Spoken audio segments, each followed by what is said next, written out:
Hey, I'd like to welcome you to another episode of Mission Matters. My name is Adam Torres, and if you'd like to apply to be a guest in the show, just head on over to missionmatters.com and click on Be Our Guest to Apply. All right, so today I have Jennifer Woodward on the line, and she's Executive Director of the Association of Functional Diagnostic Nutrition Practitioners. Jennifer, welcome to the show. Hey, Adam, that is a lot of words. You said them so well. Hey, I'm in, and don't worry, we'll go to FDN for short, but I had to get that first one out, that's for sure. Yeah.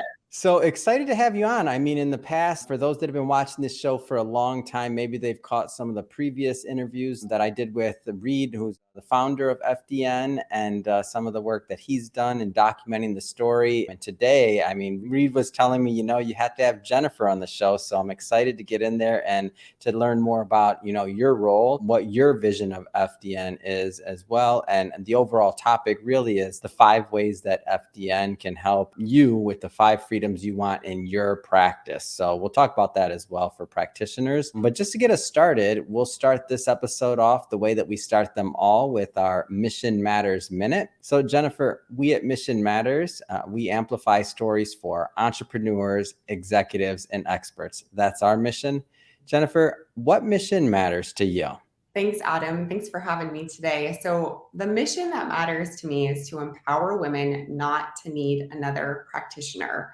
And I don't want them going from, health coach to doctor to chiropractor to naturopath and continue to look for answers to some of the health issues that they've been having. So on my own entrepreneurial business side, that's my mission. And then also as AFDNP director, I kind of share the same mission. I want to do the same thing for my grads at AFDNP, where we are empowering our practitioners not to need another business training program, not to need another clinical training course, to really be, like I said, empowered and confident in what they have to offer the world. It's great. And I love bringing mission-based entrepreneurs on the line to share, why they do what they do, how they're doing it, and really how we can all learn and benefit and grow together from that information and knowledge. So great to have you on. I guess just to get us kicked off, how did this entrepreneurial journey start for you? Were you always an entrepreneur, or how did that start for you?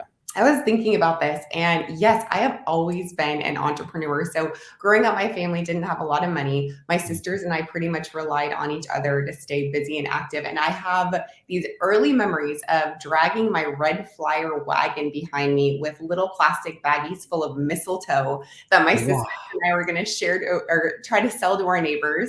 In the summer, we drag our wagon with lemons and oranges from our tree. And thank God for these neighbors who would open up their door every time and hand over 50 cents, give us a smile. But ever since I was a little girl, I was just passionate about creating and giving back. And do say that, it's pretty nice to get that 50 cents jangling in my pocket as an 8 or 9-year-old too.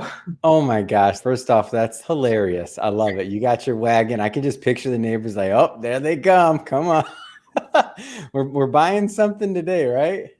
Yep. And that it really never stopped. I just always loved getting to, like I said, just getting to produce and give back. I'm a big consumer too. I love to read. I love to learn, but there was a point in my life where I thought, I want to do something. I want to give back too. So as my kids were born and as I was a stay-at-home mom for a period of time, I had, home-based businesses. I would sew and sell baby slings to different, stores in town and on Etsy. And that passion never really stopped for me. So, a lot of entrepreneurs watch this show and they're looking for tips and they're looking for advice and they're looking for, whatever that edge is that lets somebody go from maybe having something that, maybe didn't work quite so well to grew over time. What would you say are some of the things that have helped you along the way in your entrepreneurial career? It's probably a cliche, but I don't give up. If you tell me no, I'm just going to find another way around it. Just ask my husband.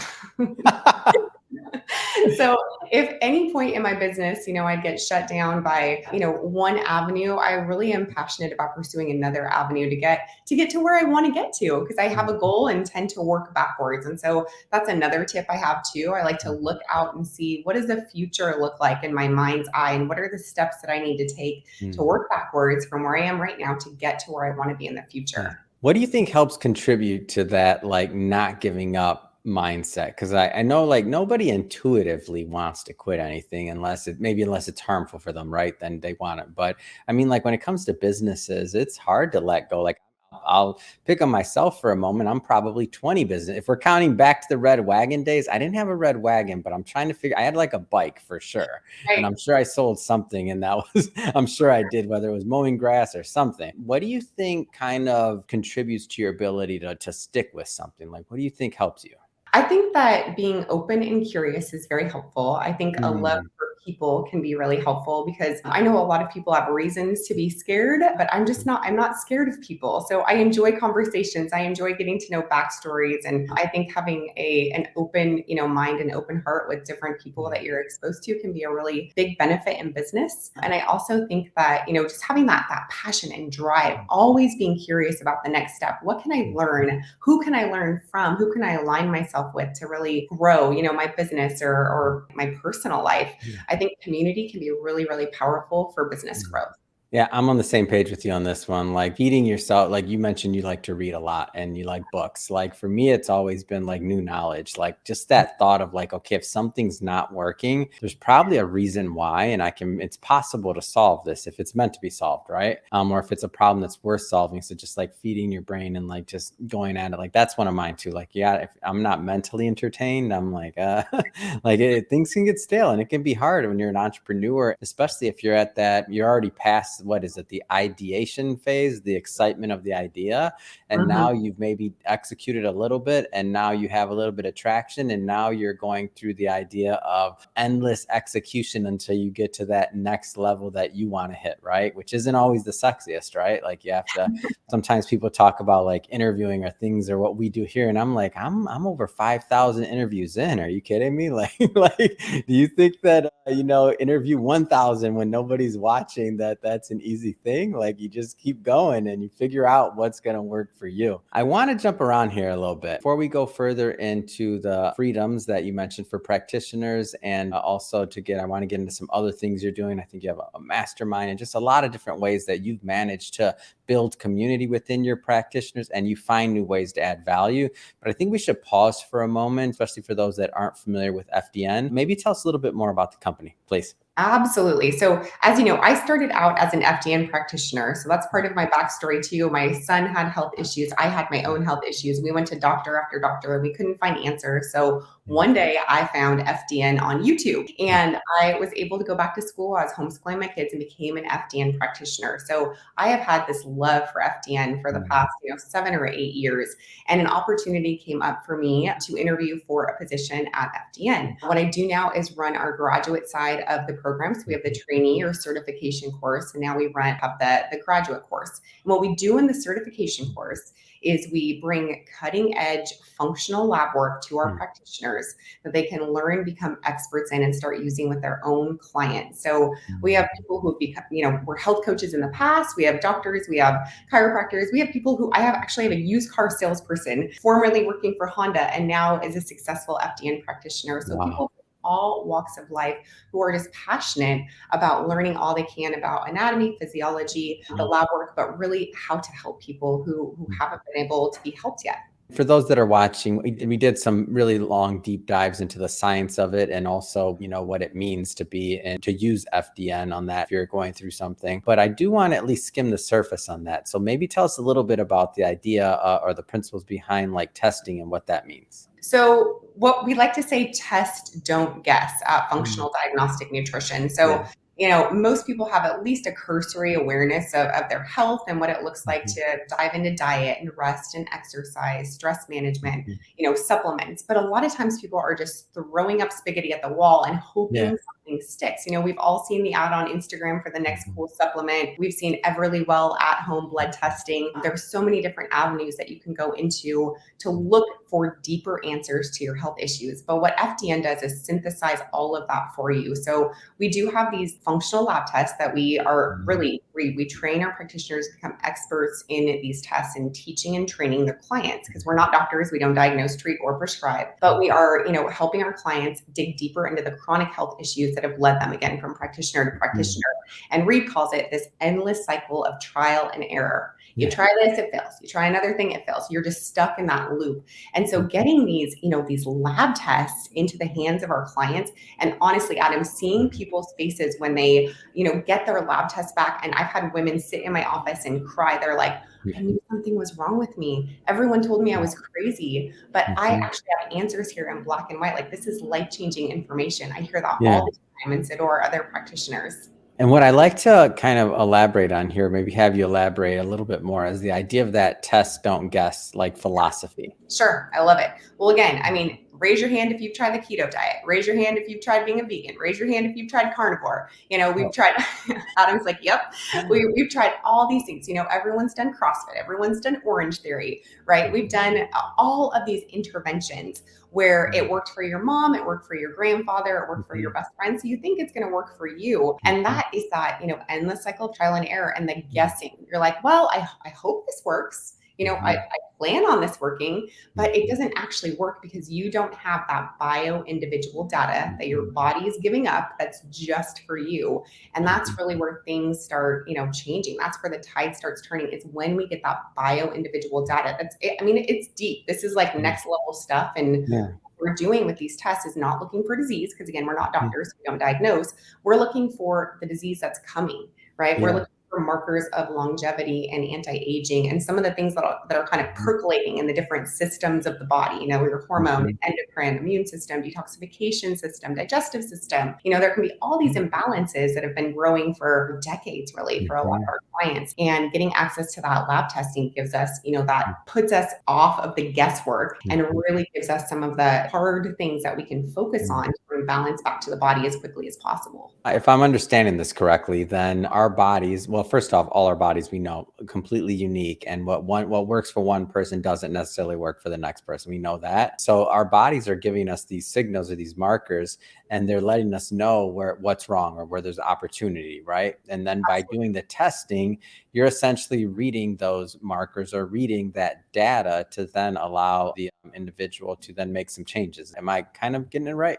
Totally have the nail on the head. That's so true. And honestly, like, sometimes it's not just things that, are percolating. There Mm, actually are specific imbalances that are happening at that yeah. time, some gut infections or some really strong food sensitivities. Mhm. I always bring out my food sensitivity card with people to show them, look, I'm super sensitive to avocados. I was eating a stinking avocado every single day. Oh, And one wow.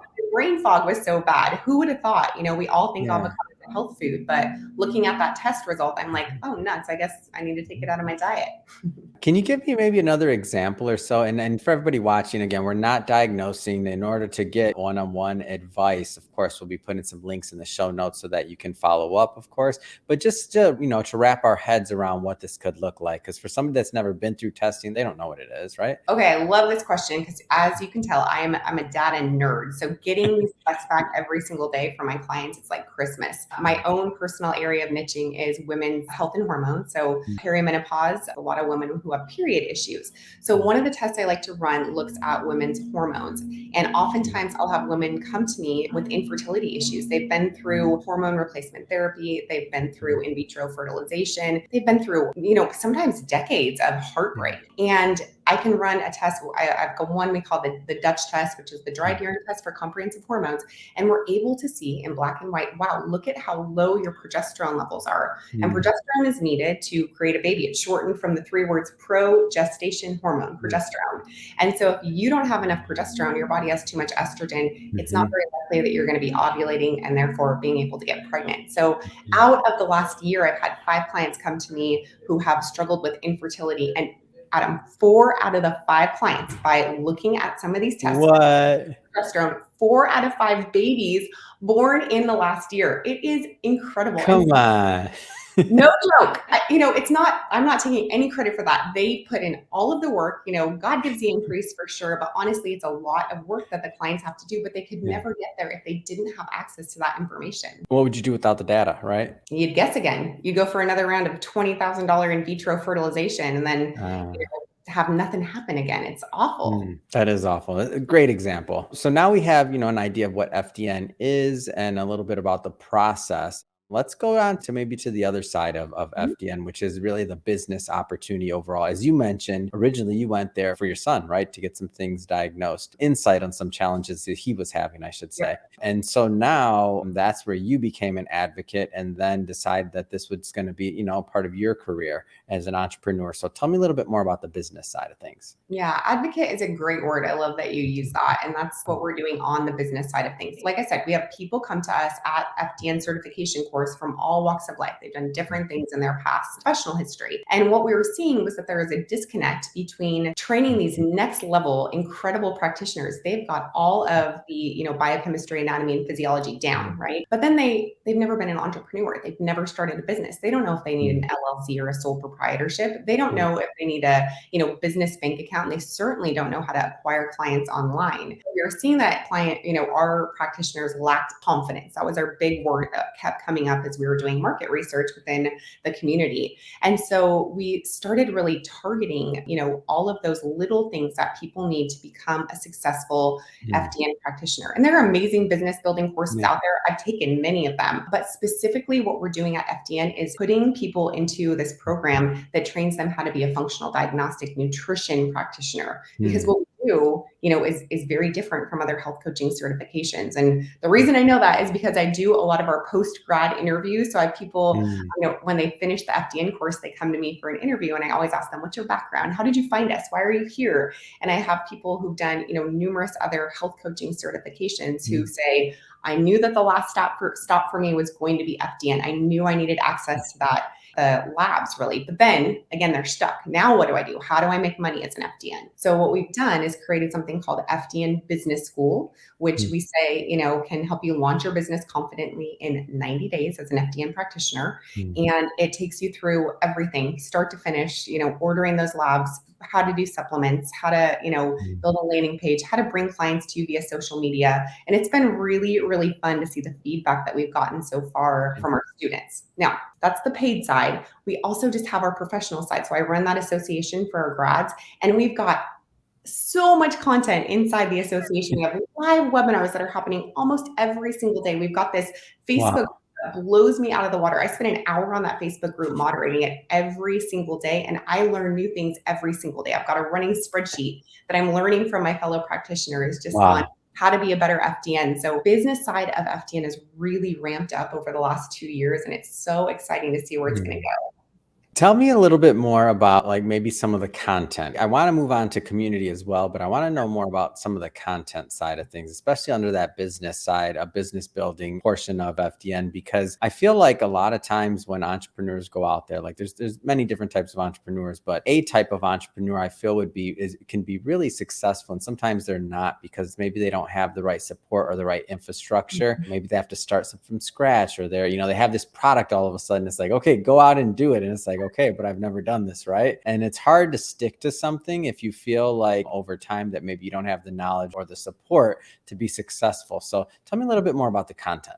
Great. And that's, again, what we were trying to do is figure out how to help people build up their confidence. So that the content, what we have is training people how to automate their FDN business. So if you've been a coach, if you've been a consultant, Adam, like how much work it is to train your clients again and again and again on the exact same thing. So we spend, at least 2 months in business school training people how to automate all of their onboarding, all of their content, so that they're not feeling burnt out in their business. And that's a huge part of the business school, is making it much easier for the practitioner and more professional, a better, seamless experience for the client. We also do a lot of work in the online space. So, how to build an email list and set up a marketing campaign, set up a funnel, and whether or not do you actually need a website anymore, or is a landing page sufficient, right? How do you get out on social media confidently every day if all you have to talk about is bringing your scooter into your meeting?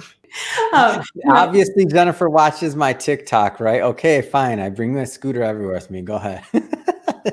So, we know that you don't have to be perfect. We just want our practitioners to know and their clients to know that, hey, we're just real people who have a little bit more knowledge than you do, who can help you feel better and get better. And so that's what I try to train my students on, is you don't have to be perfect, and social media is a great way to get that across to current and potential clients is you just have to be, confident in what you're doing. And, the business school content really provides that just with those specific steps. So a lot of the software that you need. I became a spreadsheet master creating this course, helping people do invoices and expenses and how to actually keep track of your clients and make sure that you're ordering the labs the right day and following up appropriately. We've got, exactly like a whole outline of what you would do in each client session for a period of 3 months, how to raise your prices, when to raise your prices, all the things that, basically every question I've ever been asked in the membership, I put into a lesson or a module in business school. That is absolutely amazing. And the value behind that content, what you're doing, I like the fact that you got very granular just now, because that's what it takes to succeed. So all of this like trial and error and all the other practitioners, I mean, refresh my memory, over 2,000 or something like that. There's a lot of practitioners. Yep. Represented in every continent in the world. Yes. So all of this learning, all of this like data, everything else is getting funneled into the content that you're getting. So now you're not guessing like, should I be doing this? Should I not be doing that? And if you are, and you ask that question and it hasn't been asked yet, that's a good one, because I'm guessing you've gotten a lot of questions. So that might be a zinger, and then it's worth figuring out. So the main thing is it sounds to me like the community is growing together as well. And that is a beautiful thing about FDN. What we get a lot of feedback on is our community is really next level. And that's something that everyone in, the administration and FDN is very passionate about. I think we're all very people-centered people. We enjoy community. We enjoy the relational aspect. And I really do think that grows a business, because what are our businesses except people, right? At the end of the day. And so, that community aspect is huge, both on the certification side, then on the graduate side. And honestly, even like for my own practice, and in my own life, those are the things that feed me and grow me as an entrepreneur. So the Facebook group you mentioned for the practitioners, like that's not an easy thing to do, to get a Facebook group going and active in that manner. Like, what do you think some of your success or FDN success overall in keeping a really healthy, active, thriving community, not just on Facebook, but just in general? Absolutely. So this is my mantra. You don't have to be perfect. You just have to show up. And this is business advice that I got once as I was growing my business is, when you're online, it's like your brick and mortar store. So if people expect my brick and mortar store to be open Monday through Saturday from 9 a.m. to 6 p.m. I'm going to have to, give that corollary for my online presence too. Not that you have to be, constantly doing things, but you at least have to be aware and open. So it's been important for me to make sure that I'm online, connecting with my grads every single day, responding to comments, even if they're small, even if I've answered the question 85 other times. I still want to make sure that person who asked the question feels important, because it takes a lot of vulnerability, especially in a group. Our membership has over 600 members, 650 inside the Facebook group. So if you're a brand new practitioner,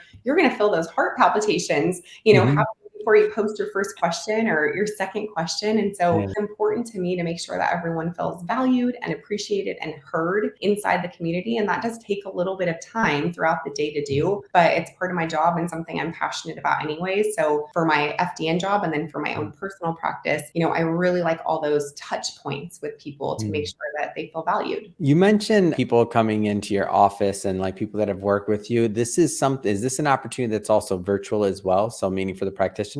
100%. So I would say most of our practitioners have a virtual option, if not only a virtual practice. And at this point in my life with my 4 kids at home, my practice is 100% virtual. That's great. And when you think about opportunities and when you think about like time, one of the things that I like about the way that everything's set up, whether it's the community, whether it's the automation sides and that learning and all the things that go into that, like realistically, this allows the entrepreneur, the FDN practitioner to be able to have better control of their time and to choose when they want to work, and also to spend more time doing what I believe is kind of the joy, which is working directly with the client versus getting like caught up in other tasks that maybe aren't your favorite. Like if it's accounting, it's accounting. If it's something else, it's something else, right? So is that kind of the setup, or like give me a little bit more there? Yeah, that's exactly right. Because our practitioners, what they're passionate about is the data, the science, and the people. They do not want to worry about their business bank account. They do not want to worry about sending out an email, typing the same words for the 369th time, right? Getting that automation in place for any business, not just for FDNs, but for any business. The more you can automate, the better it's going to be for you to be able to give more, in your one-on-one sessions with clients. So for Hmm. sure. What kind of feedback have you heard from practitioners that you've worked with for a while? I want to get a kind of a feel from the other side of the table there. Sure. So from, the practitioners that we're training, business school actually just launched in June. So we have almost Congrats. That's big. we have about 40 students right now, but we're looking to grow that, exponentially. And the feedback has been so awesome. And Mm. I, was hoping it would be, but I also sort of knew it would be just because, like I said, I built it based on every question that I get asked all the time. So I Wow. knew, that people would be asking these questions over and over and over again, hence the automation. But it was almost like a gift to myself. Oh, I don't have to answer these questions, Yeah. 100 time, right? So yeah, the feedback has been encouraging just because people are like, I wanted a practical, hands-on, Mhm. step-by-step way to start my business. There's a lot of theory in business, which is good. You Right. should have some business theory, but putting boots to ground, knowing exactly on Monday, this is what I'm doing for my business. On Tuesday, I'm taking care of this, right? They Mhm. know exactly what to do to make sure that they're making forward progress in their business instead of being stuck. And the same thing is happening inside the AFDNP membership. We're giving clinical webinars based on these lab tests that we run, next level training. Mhm. We're teaching you about these concepts that you're picking up on Instagram or, preventative health, show or something. We're diving Mhm. into that for you so that you're confident in talking with your client about like the carnivore diet or about methylation or whatever it is. We're always looking to kind of stay one step ahead of the game so Mhm. that practitioners feel like they are as wise as they possibly can be to make Mhm. better progress with their clients. It's awesome. It's great. First off, Jennifer, it's been great connecting with you and finally having you on the show. I feel like I've been trying to get you on the show for about a year now. So I'm glad I finally was able to connect. Got to ask, what's next for you? What's next for FDN? Love this question. So for me, I am planning on launching Healthy Hormone University for my private clients and my community. That should be exciting. But for FDN, we are going to do some amazing things. We are going to start offering one-to-one business Mm. coaching, which is something our practitioners Yeah. desperately need and want. And then we also have a mastermind in the works where Mm. you can sit down and learn from these practitioners they've grown amazing businesses. They've been so Wow. successful in this space. And isn't that the person that you just want to sit around the fire with? You just want to get close to, right? And learn from. And we're going to be providing that for Mm. our practitioners here in the next year, hopefully. So I'm so excited about that. Oh, I'm a big fan of the mastermind concept. Maybe for those that haven't really been a part of one or understand it exactly, like what's your vision for the mastermind? So my vision is to Reed. So Reed is our Mm. founder and CEO, and the experience that Reed has in this space is really unparalleled. So Yeah. to someone like that, and then Reed's kind of next Mhm. level, practitioners that he's trained personally, we're kind Mm. of allowing our practitioners to look up to those people to get this Mhm. one-to-one training, to get a peek behind the curtain, as it were, to what made those people successful. What was their drive? What was their Mm. passion? What principles did they live their life by? How did they make money? How do they handle their clients? So it's going to be this, unfettered access to people who've been super successful in this relatively new field. So I think that's really going to be a powerful intervention for our practitioners. Ah, it's exciting. So, Jennifer, if somebody's watching this and they want to learn more about FDN or to connect with you and your team in general, I mean, what's the best way for them to do that? Yes, if you search up functional diagnostic nutrition on Google, we are the top hit. It's Oh, a yeah. lot a mouthful. It's a lot of syllables, but you can also type in FDN or FDNP, and that should take you right to the functional diagnostic nutrition website. You actually get a peek inside the course for free. We give you some of our lessons Mhm. if you sign up to, get on our newsletter, where you actually start, you can immerse yourself in this next level training and really Mhm. start to see what all the fuss is about. So I'd encourage you guys to do that if you're at all interested. Fantastic. And we'll put all that information down in the show notes so that our audience can just click on it and head right on over. And speaking of the audience, if this is your first time listening to a Mission Matters episode or engaging with the platform, we're all about bringing on mission-based entrepreneurs, executives, and experts and having them share their vision, their mission, why they do what they do, how they're doing it, and what can we all learn and gain together as on this shared experience to get better together. That's the type of content that sounds interesting or motivating to you. Hit that subscribe button because we have many more mission-based individuals coming up on the line and we don't want you to miss a thing. And Jennifer, so much fun finally having you on the show. Thanks again for coming on. It's really been a pleasure. Thank you. I had a blast. So good to connect with you, Adam. Thanks for having me.